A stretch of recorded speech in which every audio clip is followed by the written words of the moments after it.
নমস্কাৰ মই বিপ্লৱ পৰাশৰ খাউণ্ডে আপোনালোক সকলোকে মোৰ YouTube channel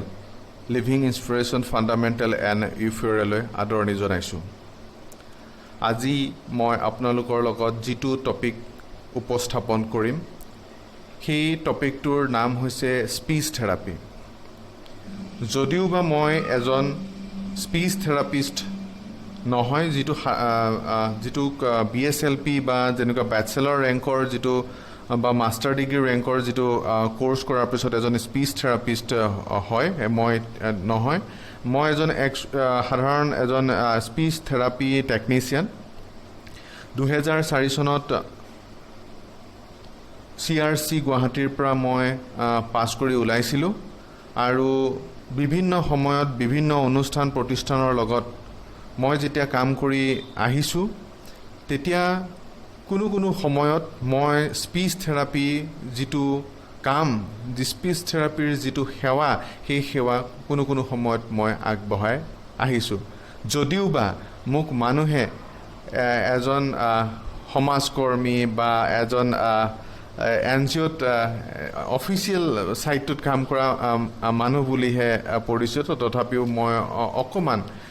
speech therapy technician হিচাপে মোৰ যি সাময়িক জ্ঞান আছে সেই সাময়িক জ্ঞানকণ মই আজি আপোনালোকৰ লগত মই শ্বেয়াৰ কৰিব বিচাৰিছোঁ। আৰু এটা বস্তু মই আশা কৰিছোঁ যে যিহেতু আমাৰ অসমত স্পীচ থেৰাপিষ্টসকলৰ যিটো পৰিমাণ সেই পৰিমাণটো অতি কম, আৰু গতিকে যিমান পৰিমাণে স্পীচ থেৰাপিৰ বিষয়টো আমাৰ গাঁৱে ভূঞে চুকে কাণে প্ৰচাৰ চলিবলৈ লাগিছিলে সিমান প্ৰকাৰে আজিলৈকে স্পীচ থেৰাপিৰ যিটো প্ৰচাৰো চলা নাই আৰু ইয়াৰ প্ৰসাৰো চলা নাই। স্পীচ থেৰাপিষ্টসকল মেইনলি আপোনালোকৰ দেখা যায় যে এইটো আপোনাৰ চিটি চেণ্ট্ৰিক হয়, আৰু তেখেতসকলে তাত কাম কৰিবৰ কাৰণে বিভিন্ন ধৰণৰ উৎসাহ উদ্দীপনা আৰু লগতে স্ক'পসমূহ পায়। সেইকাৰণে আৰু যিহেতু সীমিত, আৰু যিহেতু চিটিসমূহত বা নগৰসমূহত বিভিন্ন ধৰণৰ হস্পিটেল বা এনেধৰণৰ ৰিহেবিলিটেশ্যন চেণ্টাৰ্ছসমূহ আছে, তাত দেখা গৈছে যে স্পীচ থেৰাপিষ্টসকল বেছিকৈ নগৰ অঞ্চলসমূহত থকা দেখা যায়। আৰু লগতে যিসকল টেকনিচিয়ানো আছে, টেকনিচিয়ানসকল আজিকালি কোনো চিভিল হস্পিটেলত আছে। তাৰপিছতে NPPCD প্ৰজেক্ট, তাৰপিছতে মই যিটো আগৰ মোৰ ভিডিঅ'ত কৈছিলোঁ যে RBSK প্ৰজেক্টৰ আণ্ডাৰত যিটো DEIC আছে, ডিষ্ট্ৰিক্ট আৰ্লি ইণ্টাৰভেনশ্যন চেণ্টাৰ, তাৰতো স্পীচ থেৰাপিষ্ট আজিকালি চৰকাৰে স্পীচ থেৰাপি টেকনিচিয়ানসকলহে আছে তাত, তেখেতসকলক তাতে ভৰ্তি কৰাইছে বা নিযুক্তি দিছে চৰকাৰে। কিন্তু কথাটো হৈছে কি যে স্পীচ থেৰাপিষ্টসকল নাথাকাৰ কাৰণে বহু ক্ষেত্ৰত দেখা গৈছে যে বহু জেগাত স্পীচ থেৰাপিৰ কোনো ধৰণৰ নাম আৰু নিচানেই নাই। গতিকে মই ভাবিছোঁ যে মোৰ এই ভিডিঅ'টোৰ দ্বাৰা যিসকল বাধাগ্ৰস্ত ব্যক্তি আছে, যাক স্পীচ থেৰাপিৰ প্ৰয়োজন, যিসকল শিশু আছে যাক স্পীচ থেৰাপিৰ প্ৰয়োজন, তেখেতসকলৰ পেৰেণ্টছসকল এই ভিডিঅ'টোৰ দ্বাৰা লাভান্বিত হ'ব। স্পীচ থেৰাপি বুলি কোৱাৰ লগে লগে আমি জানো যে মাতৰ থেৰাপি, মাতৰ চিকিৎসা, স্পীচ এণ্ড লেংগুৱেজ, মাত আৰু ভাষাৰ এটা কি বুলি কোৱা হৈছে, চিকিৎসা বুলি কোৱা হৈছে। এতিয়া কোনোবাই যদি সোধে যে মাত বা মুখৰ স্পীচ মানে কি, তেনেহ'লে কোৱা হ'ব যে ভাষাৰ মৌখিক প্ৰকাশেই হৈছে স্পীচ। তেনেহ'লে মোক কোনোবা আনহাতে কুৱেশ্যন কৰিব পাৰে যে ভাষা মানে কি? ভাষা হৈছে এটা কমিউনিকেশ্যন, যোগাযোগৰ এটা সঁজুলি। মই একে সাধাৰণ ভাষাত কৈ গৈছোঁ। আৰু তেনেহ'লে যোগাযোগনো কি? যোগাযোগ হৈছে আমাৰ মনত থকা মৰম, চেনেহ, ইম'শ্যনছ, এই গোটেইসমূহ আৱেগ, ভাৱধাৰা, চিন্তা, বৌদ্ধিকতা, গোটেইখিনি আমি যদি উলিয়াই দিব লগা হয় মৌখিক আকাৰে, তেতিয়া আমি তাক কি বুলি কৈছোঁ? কমিউনিকেশ্যন বুলি কৈছোঁ। কমিউনিকেশ্যন অকল যে ভাষা বা লেংগুৱেজৰ দ্বাৰাই বা হয় তেনেকুৱা নহয়। ভাষা আমি যোগাযোগ আমি লিখিতভাৱেও কৰিব পাৰোঁ, আমি ছবি আঁকি কৰিব পাৰোঁ, আমি নাচ গান গাই কৰিব পাৰোঁ, আমি নাটক কৰিব পাৰোঁ, আমি বিভিন্ন ধৰণে কৰিব পাৰোঁ। কিন্তু যিহেতু প্ৰধানত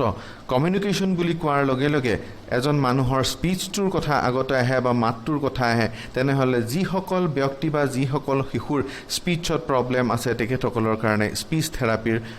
অতিকৈ প্ৰয়োজন হৈ পৰে এতিয়া স্পিচ থেৰাপি বুলি ক'বলৈ যাওঁতে আচলতে স্পিচৰ আমি দুটামান কথা জানিব লাগিব যে স্পিচ যিটো আমাক স্পিচৰ যিটো মেকানিজিম আছে আমাৰ স্পিচৰ যিটো মেকানিজিম যিটো আমাৰ তন্ত্ৰ বা যিটো আছে সেই বস্তুটো হৈছে প্ৰথমতে আছে এটা মেকানিজিমৰ কাৰণে স্পিচৰ যিটো মেকানিজিম তাৰ কাৰণে আছে আপোনাৰ ৰেছপিৰেটৰী চিষ্টেম হাওঁফাওঁৰ কথা ক'বলৈ আজিকালি ভয়ে লাগে কাৰণ কৰোণা ভাইৰাছৰ দিন তথাপিও মই কৈছোঁ যে স্পিচ বুলি ক'লে প্ৰথমে আহিব আপোনালোকৰ হাওঁফাওঁ কাৰণ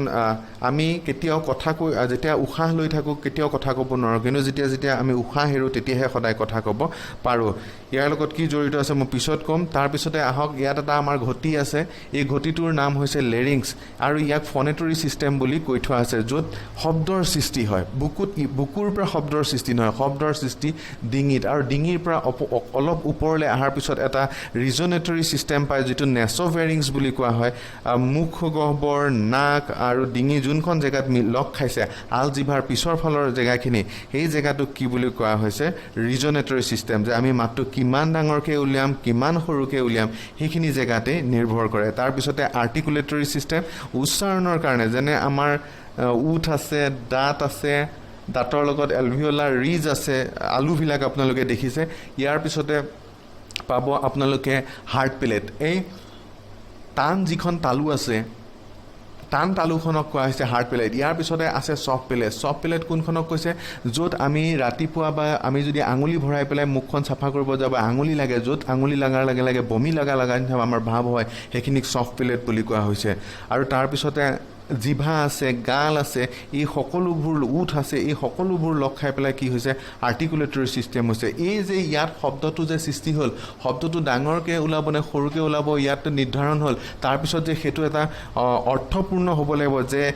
অ আ ক খ গ ঘ ঙ 1 2 3 4 এই আমাৰ আৰ্টিকুলেটৰী চিষ্টেম বা উচ্চাৰণ যোনে কৰিব পাৰে সিহঁতেহে এইটো বাহিৰলৈ উলিয়াই আনিছে আৰু চব ঠিক থকাৰ পাছতো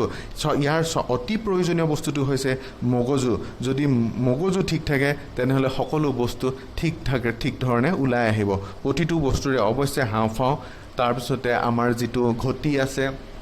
তাৰপিছতে নেছ'ফেৰিংছৰ যিটো আছে জেগা আছে কাৰোবাৰ ওঠখন ফাটা থাকিব পাৰে তালু ফাটা থাকিব পাৰে কাৰোবাৰ ডিজাথ্ৰেয়া থাকিব পাৰে ইয়াৰ পৰা লেলা অতি বয়ে থাকিব পাৰে কাৰ জিভাৰ মুভমেণ্ট থাকিব নোৱাৰে প্ৰতিটো বস্তুৰে অতি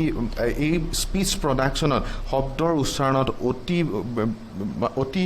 দৰকাৰীভাৱে ইটো সিটোৰ লগত জড়িত হৈ আছে আৰু মই আকৌ কৈছোঁ যে ইয়াৰ সকলোৰে লগতে আন এটা বস্তু জড়িত হৈছে সেইটো হৈছে মূৰটোৰ লগতো কথা আছে এতিয়া আহক আমি প্ৰথমে উশাহ ল'লোঁ উশাহখিনি গ'ল উশাহখিনি ক'লৈ যাব আমাৰ ডিঙি দি আমাৰ নাকৰ গহ্বৰৰ মাজেদি ডিঙি দি গৈ পেলাই আমাৰ দুইখন হাওঁফাওঁলৈ এইফালে এখন হাওঁফাওঁ ইখন এখন হাওঁফাওঁলৈ ট্ৰেকিয়াৰ মাজেদি হাওঁফাওঁলৈ গুচি যায় হাওঁফাওঁ যোৱাৰ পিছতে তাতে এলভিঅলাৰ আছে তাতে এলভিঅলাৰ আছে এলভিঅলাই আছে সেইবিলাকত কি হয়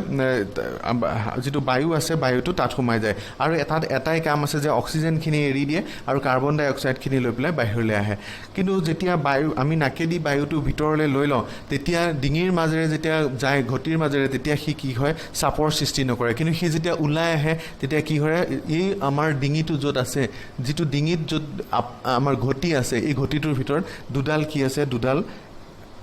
ভকেল কৰ্ড বুলি কোৱা হৈছে দুডাল ভকেল কৰ্ড আছে যিকেইডাল কাৰ্টিলেজেৰে গঠিত তাৰমানে উপাস্থি আমাৰ কাণত উপাস্থি আছে এইবিলাকক উপাস্থি আৰু এটা হৈছে অস্থিবিলাক হৈছে হাড় আৰু উপাস্থিও হৈছে এইবিলাক যিবিলাক কোমল আমাৰ হাৰ্ডি আছে এতিয়া সেই উপাস্থিবিলাকৰ মাজত কাৰ্টিলেজবিলাকৰ মাজত কি হয় যেতিয়া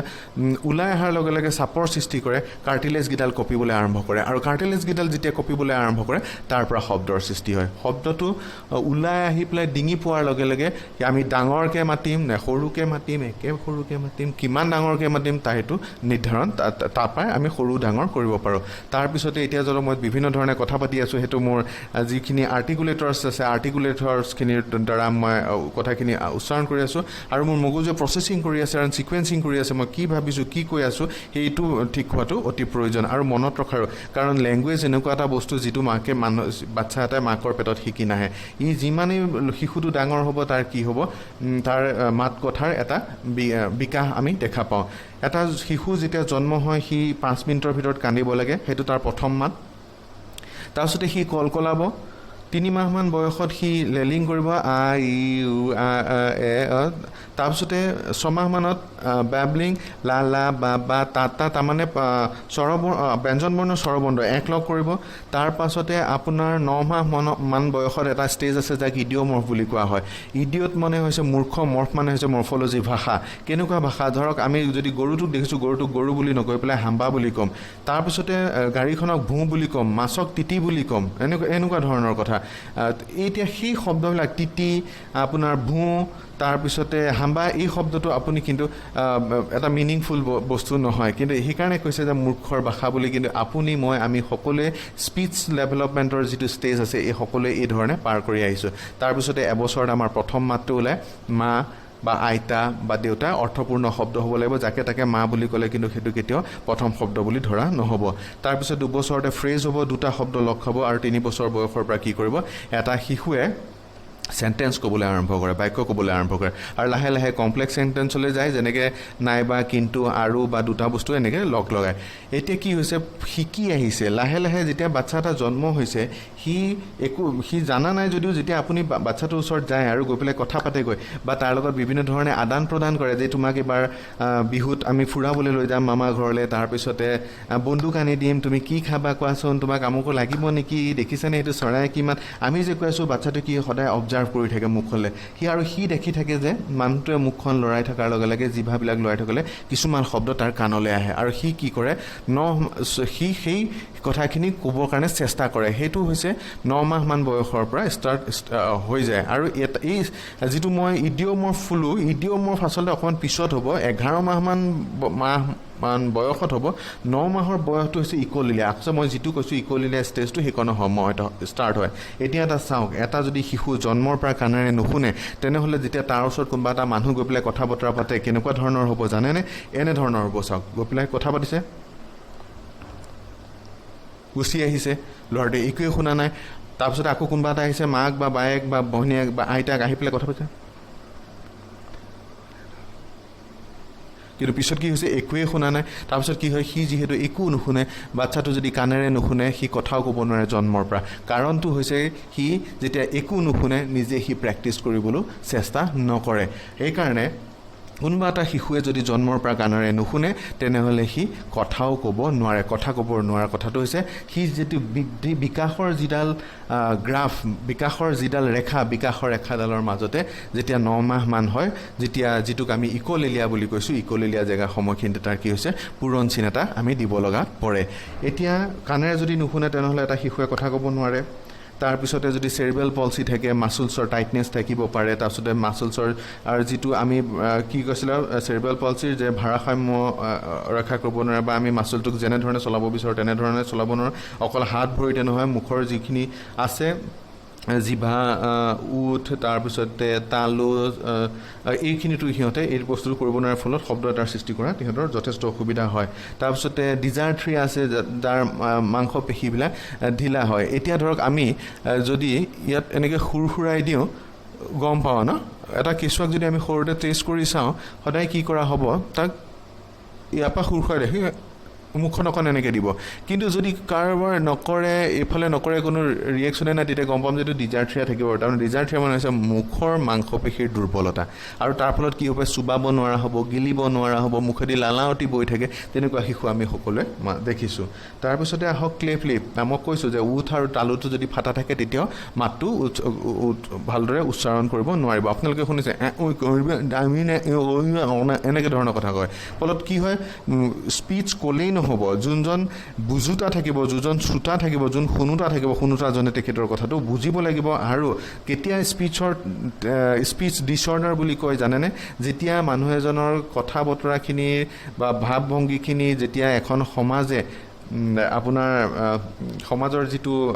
মানি লোৱাৰ যিটো হেৰি থাকে তাৰ বাহিৰত যদি যায় তেতিয়া কোৱা হয় যে এইটো স্পীচ ডিছঅৰ্ডাৰ থাকিব পাৰে লগতে লেংগুৱেজ ডিছঅৰ্ডাৰ থাকিব পাৰে যদি লেংগুৱেজটো ঠিক নহয় আৰু লেংগুৱেজ এনেকুৱা এটা বস্তু যে কোৱা হৈছে যে language is a arbitrary symbol ভাষা মৌখিক প্ৰকাশ which is conventionalize by a group of people or a nation এটা গ্ৰুপ অফ পিপল বা এখন দেশে সেইটোক মান্যতা প্ৰদান কৰিব লাগিব তাক ভাষা বুলি কোৱা হৈছে আহক ইয়াৰ পিছতে delayed speech and language disorder আমি দেখা পাওঁ বয়স যেনে যদি ইণ্টেলেকচুৱেল ডিছেবিলিটিছ দেখোঁ মেণ্টেল ৰিটাৰ্ডেশ্যন তাৰপিছতে ডাউন চিণ্ড্ৰম এনেকুৱা ADHD বাচ্চা আমি দেখিম যে বাচ্চা ডাঙৰ হৈ গৈ আছে কিন্তু সেইমতে যিমান ধৰণে বয়সত যেনেধৰণে মাতটো উঠাব লাগিছিল স্পীচটো ওলাব লাগিছিল তেনেকুৱা ওলোৱা দেখা যায় আৰু ইয়াৰ ক্ষেত্ৰত আমি ডায়েগনচিছ কৰা যায় ডায়েগনচিছৰ ক্ষেত্ৰত লিখা যায় যে ডিলেড স্পীচ এণ্ড লেংগুৱেজ যদি 3 বছৰৰ পিছত পোৱা যায় ডেভেলপমেণ্ট যদি 3 বছৰৰ আগত পোৱা যায় তাক মাইলষ্টন বুলি কোৱা হয় মাইলষ্টন এইকাৰণে কোৱা হয় কাৰণ এতিয়াও ডেভেলপিং প্ৰচেছত আছে ইয়াৰ পিছতে মিছ আৰ্টিকুলেশ্যন আমি দেখিছোঁ বিভিন্ন ধৰণৰ মিছ আৰ্টিকুলেশ্যন যদি 3 বছৰ 4 বছৰত কেতিয়াবা হয় মিছ আৰ্টিকুলেশ্যন পিছত আকৌ ভাল হৈ যায় কিন্তু মিছ আৰ্টিকুলেশ্যনটো যদি থাকি যায় তেনেহ'লে কি কৰা হ'ব এক স্পীচ ডিছঅৰ্ডাৰ বুলি কোৱা হ'ব ভাগ কৰিবলৈ অতি সহজ কৰিবৰ কাৰণে সোডা আমি মনত ৰাখিব পাৰোঁ ছাবষ্টিটিউশ্যন তাৰপিছতে অমিশ্যন ডিষ্টৰশ্যন তাৰপিছতে এডিশ্যন ছাবষ্টিটিউশ্যন ধৰক এনেকুৱা হ'ব পাৰে যে ক'ব লাগে কি কেণ্ডি কিন্তু সি কৈছে টেণ্ডি চিটো কটো নাইকিয়া কৰি পেলাই তটো লৈ আহিছে কি কেণ্ডি কোৱাচোন কেণ্ডি কোৱা সি ক'ব টেণ্ডি তেনেকুৱা ধৰণৰ হ'ব পাৰে তাৰপিছতে আপোনাৰ ডাক মানে হাঁহ ডাক সি ক'ব দাঁত অমিশ্যন হৈ গৈছে নাইকিয়া হৈ গৈছে এটা কটো নাইকিয়া হৈ গ'ল ডাক কোৱাচোন ডাক কোৱা ক'ব দাঁত তেনেকুৱা হ'ব পাৰে তাৰ পাছতে আপুনি পাব ৰেবিট কোৱা ৰেবিট সি ক'ব ৱেবিট তেতিয়া কি হ'ব পাৰে আমি গম পাম যে এইটো ডিষ্ট্ৰশ্যন হৈ গৈছে অলপ আঁতৰি গৈছে আৰু এটা পাম আমি এডিশ্যনটো সাধাৰণতে আমাৰ সমাজত দেখাই যায় কিছুমানে ভুলকৈ আচলতে নাজানে বা শব্দটো শিকোঁতে ঠিকমতে নকয় যেনে স্কুলক ক'ব লাগে সিহঁতে কয় স্কুল স্কাই ইহঁতে ক'ব স্কাই হয় ন এনেকুৱা ধৰণৰ দেখা যায় তো মিছ আৰ্টিকুলেশ্যন যদি আছে এটা বয়সৰ পিছত মিছ আৰ্টিকুলেশ্যনটোক আমি সমাজে ক'ব নোৱাৰোঁ যে এইটো ঠিক এটা আমি মানি ল'ব পৰা বস্তু চ' এইটো এটা স্পীচ থেৰাপিৰ প্ৰয়োজন হয় ইয়াৰ পাছতে আছে ষ্টেমাৰিং দেখা যায় যিসকল খুনা ব্যক্তি বা থোটা ব্যক্তি বুলি কোৱা হয় যাৰ কথা লাগি ধৰে বিভিন্ন ধৰণৰ হ'ব পাৰে কোনোবাৰ ইনিচিয়েল ষ্টেজত লাগিব পাৰে এটা শব্দৰ কাৰোবাৰ মিডলত লাগিব পাৰে কাৰোবাৰ ফাইনেল ষ্টেজত লাগিব পাৰে যেতিয়া বৰ্ণটো থাকে কিন্তু বিভিন্ন প্ৰকাৰে কি কৰিব পাৰে স্পীচ থেৰাপিৰ যোগেদি ষ্টেমাৰিং বা যিটো থোটা লগা বা যিটো খুনা লগা বা এই প্ৰব্লেমটো ভাল কৰিব পৰা যায় বিকজ এইটো এটা নিউৰলজিকেলো অলপ প্ৰব্লেম আছে তাৰ কাৰণে বিভিন্ন ধৰণৰ টেকনিক্স আছে টেকনিক্সৰ থ্ৰুদি ইয়াক ঠিক কৰিব পৰা যায় ইয়াৰ পিছতে আহক পিউবাৰফনিয়া মানে কেনেকুৱা ধৰণৰ ভাষাৰ প্ৰব্লেম হ'ব পাৰে এজন ব্যক্তিৰ এজন পুৰুষৰ যদি মাতটো মহিলাৰ নিচিনা হয় এতিয়া যদি মই যিখিনি কথা আপোনালোকক কৈ আছোঁ আপোনালোকে মানে কেনেকুৱা পাইছে যদি মই মহিলাৰ নিচিনাকৈ আপোনালোকে দেখিছে চাগে তেনেহ'লে তেনেকুৱা যদি ব্যক্তি আছে তেনেহ'লে গম পাব যে এইটো পিউবাৰফনিয়া আছে কোনোবা ছোৱালীৰ আকৌ মতা মানুহৰ মাতে মতা উষা উঠপৰ আমি গান শুনি বহুত ভাল পাওঁ কিন্তু তেওঁৰ মাতটো অকণমান মেল ভইচৰ নিচিনা তো সেইটো হৈছে এণ্ড্ৰফনিয়া তাৰপিছতে এফেজিয়া আছে যেতিয়া প্ৰেছাৰ ষ্ট্ৰক হয় বা চেৰিব্ৰেল ভাস্কুলাৰ এক্সিডেণ্ট হয় তাৰ ফলত কি হয় যিটো স্পীচ এণ্ড লেংগুৱেজ ডিছঅৰ্ডাৰ আহি যায় প্ৰথমে জিভা নোৱাৰে তাৰপিছত আমি বিভিন্ন ধৰণৰ টেকনিক্স মাছাজ ইউজ কৰি পেলাই জেগালৈ অনা হয় দেন লেংগুৱেজ শিকোৱা হয় তাৰপিছতে তেতিয়া লেংগুৱেজটো প্ৰব্লেম আহি যায় মই আগৰ মোক দুটামান ভিডিঅ'ত মই কৈছোঁ যে কেনেধৰণৰ এফেজিয়াৰ লেংগুৱেজ প্ৰব্লেম আহিব পাৰে এইটো বিশাল ছাবজেক্ট একচুৱেলি আৰু স্পীচৰ আৰু বহুত ধৰণৰ প্ৰব্লেম আছে আমি হাৰ্ছ ভইচ দেখিছোঁ ব্ৰিডি ভইচ দেখিছোঁ আমি যদি কেতিয়াবা ক'ৰবাত দৌৰি আহোঁ আৰু দৌৰি অহাৰ পাছত যদি আমাক ক'ৰবাত নাম সোধে যে বিপ্লৱ তোমাৰ নামটো কি মই কওঁ মোৰ নাম বিপ্লৱ পৰাশৰ খাউন মই কেতিয়াবা এনেকৈ ক'ম হয়নে কিন্তু কি হৈছে যে কোনোবা ব্যক্তি আছে যাৰ আমি এনেই সেই ব্ৰিডি ভইচ আমি দেখা পাওঁ তো ব্ৰিডি ভইচত কি হয় তেনেহ'লে লাংছত দুৰ্বলতা আছে তাক ব্ৰিডিং এক্সাৰচাইজৰ প্ৰয়োজন হয় যদি লেলাৱতি বৈ আছে তেনেহ'লে OPM মাছাজ ডক্টৰ প্ৰয়োজন হয় অৰেল পেৰিফেৰেল মাছাজ তাৰপিছতে যদি কাৰোবাৰ ষ্টেমাৰিং আছে তেনেহ'লে জেকবছন ৰিলেক্সেশ্যন টেকনিক্স আছে হয় তাৰপিছত লেংগুৱেজ আছে লেংগুৱেজ বহুত এটা বিশাল বস্তু মই এটা মাত্ৰ ক্ষুদ্ৰ প্ৰাণী স্পীচ এণ্ড লেংগুৱেজৰ যিসকল থেৰাপিষ্ট আছে তেখেতসকল মোতকৈ যথেষ্ট অভিজ্ঞ, যথেষ্ট পঢ়া শুনা কৰি আহিছে আৰু মই যিটো দেখিছোঁ, শুনিছোঁ আৰু অকণমান যি আমাৰ একেবাৰে